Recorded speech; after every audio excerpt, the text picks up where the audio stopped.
And here comes a very interesting part. Ladies and gentlemen, silence please. This is your host, UN Owen. You are charged with the following indictments. Edward George Armstrong, that you did upon the 14th day of March 1925 cause the death of Louisa Mary Cleese. Emily Caroline Brent, that upon the 5th of November 1931 you were responsible for the death of Beatrice Taylor. William Henry Blore, that you brought about the death of James Stephen Landor on October 10th, 1928. Vera Elizabeth Claythorne, that on the 11th day of August 1935 you killed Cyril Ogilvy Hamilton.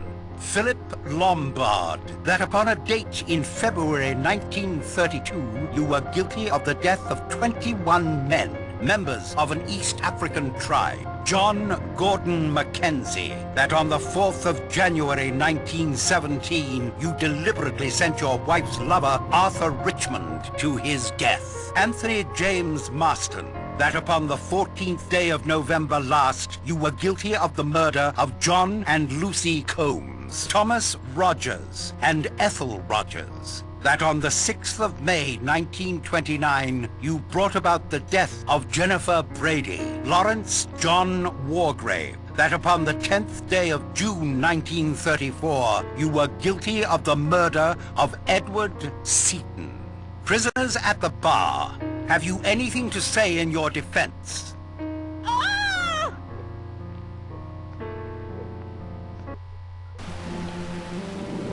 Doctor! I only fainted, Rogers. I'm sure she'll be fine. Narracott, you get my bag from my room? Yes, of course. Stout fellow. Marston, in a moment I'll want help to get her to her room. Of course. Behind the kitchen, is it, Rogers? Yes, sir. Thank you, sir. You can use that door. Well, this sucks. Apparently everyone here has been charged with murder. And poor Ethel has just fainted. On a side note, does anyone else find that the characters' facial expressions kind of ruin the moment? I mean, just the animation, some of them just, I don't know, they look like they were kind of, I don't know, just weird looking. But seriously, yeah, Ethel's fainted, and hopefully she'll be okay. Hopefully.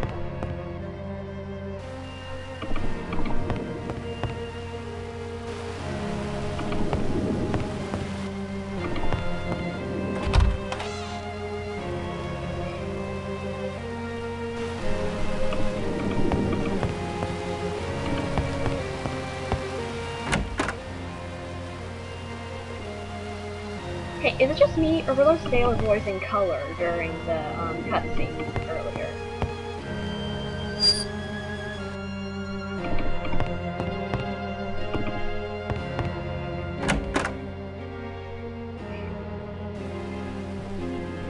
Perhaps we can talk later. For now, I must see to my patient.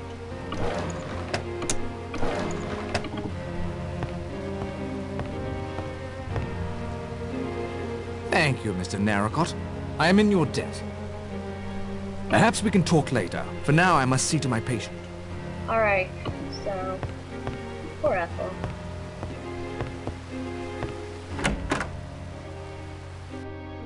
Hopefully she'll be alright. She's one of my favorites.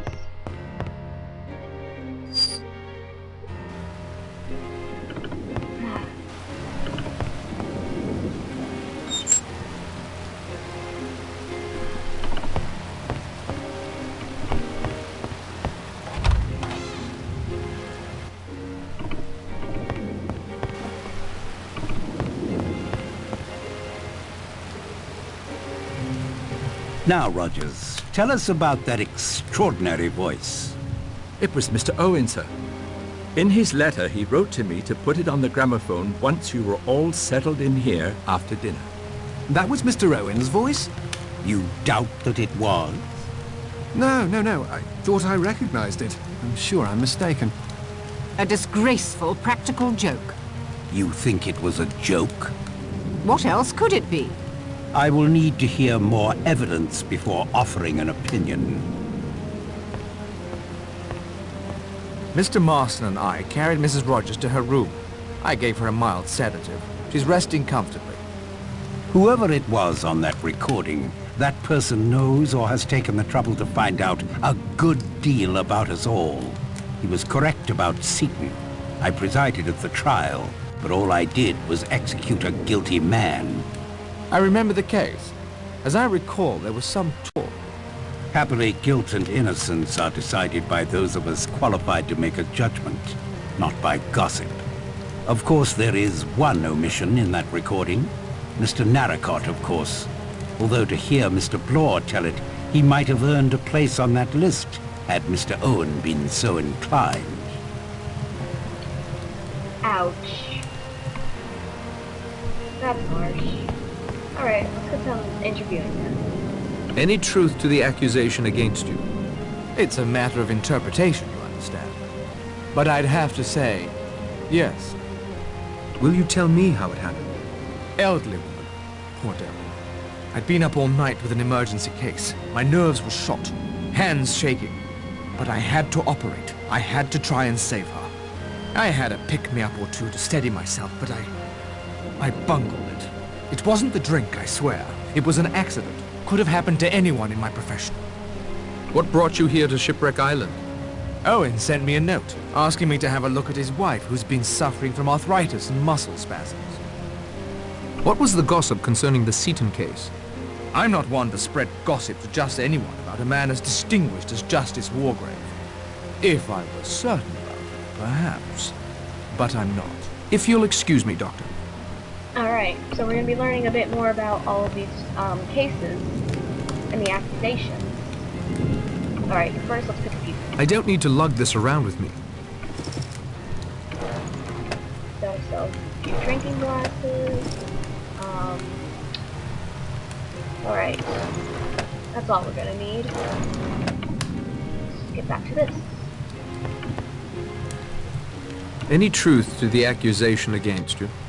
The name sounded vaguely familiar. I expect it will come to me. What brought you here to Shipwreck Island?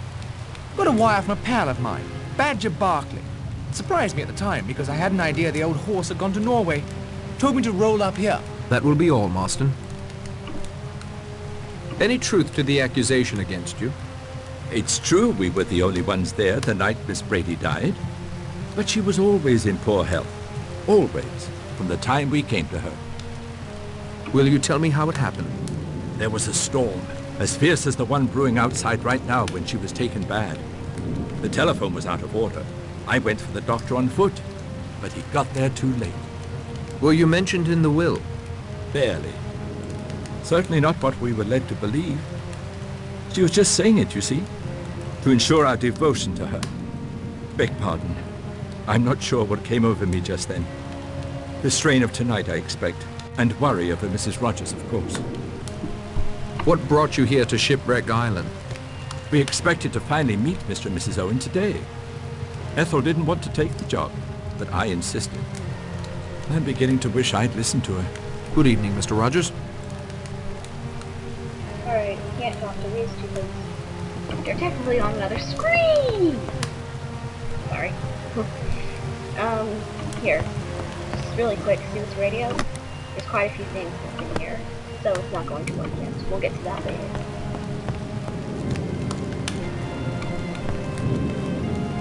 Any truth to the accusation against you? I remember Seaton perfectly well. Playwright, charged with the murder of a chorus girl. He was found guilty, hung himself in his cell 3 days later, saved the Crown the expense of doing it for him. Thank you kindly, Judge. That's depressing. Any truth to the accusation against you? About that child, Cyril Hamilton. I was nursery governess to him. Will you tell me how it happened? I'd like to tell you. Cyril was forbidden to swim out far. One day, my attention was distracted. I couldn't get there in time. It was awful. But it wasn't my fault. At the inquest, the coroner exonerated me. Oh, and his mother. She was so kind. If she didn't blame me, why should this awful thing be said? Are you sure you're telling me everything? I'm telling you all I'm going to, Mr. Narracott. What brought you here to Shipwreck Island? I was engaged through the Skilled Women's Agency to be Mrs. Owen's personal secretary for the remainder of the summer. Then I hope to return to teaching. Thank you for your time, Miss Glatham. Alright. Moving on. Any truth to the accusation against you? Fellow got hold of a detestable rumor, nothing more. Arthur Richmond was one of my officers. I sent him on a reconnaissance, he was killed. Natural course of events in wartime. I am indebted to you for your help, General Mackenzie. Alright. I'm gonna try something really quick. Perhaps this will grant the aging general increased mobility. Yay! I have more important things to do than chat. Okay, this isn't gonna do much right now, but later, basically he'll trust us more and he'll be willing to give us more information. That's a common thing in this game. If you give them certain items, then they'll probably impart more information to you. It's pretty interesting. Any truth to the accusation against you? Not really. I admit it's a ghastly story, but I can't say it's wrong. Owen did his research well. The accusation is absolutely true. Will you tell me how it happened? It was written up in the papers at the time. A story of self-preservation, pure and simple. A hunting party lost in the bush. The great white hunter checks the food supplies, assesses his chances, and clears out on his own. Leaving 21 men to die. Not very Puka Sahib, I'm afraid. What brought you here to Shipwreck Island? Owen's attorney, a man named Archibald Morris, rang up one day. Wanted to give me 100 guineas to join this house party. I was to put myself at Owen's disposal in case my rather specialized talents were required. What specialized talents would those be? You might say I'm a good man in a scrap. Thank you, Lombard. Good man in a scrap, huh?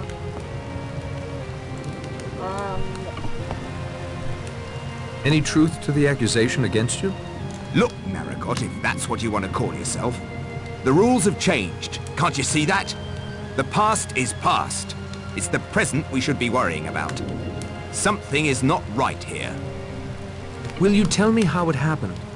All right. Perhaps I was doing the odd favor for the Purcells.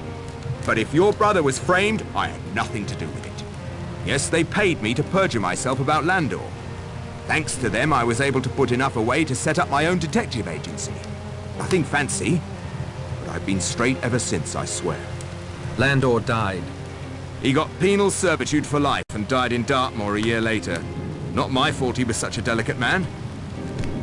What brought you here to Shipwreck Island? I run a little detective agency in Plymouth these days. I'm on a job. To protect Mrs. Owen's jewels, the letter said. Mrs. Owen, my foot. I don't believe there's any such person. Thanks, Blore.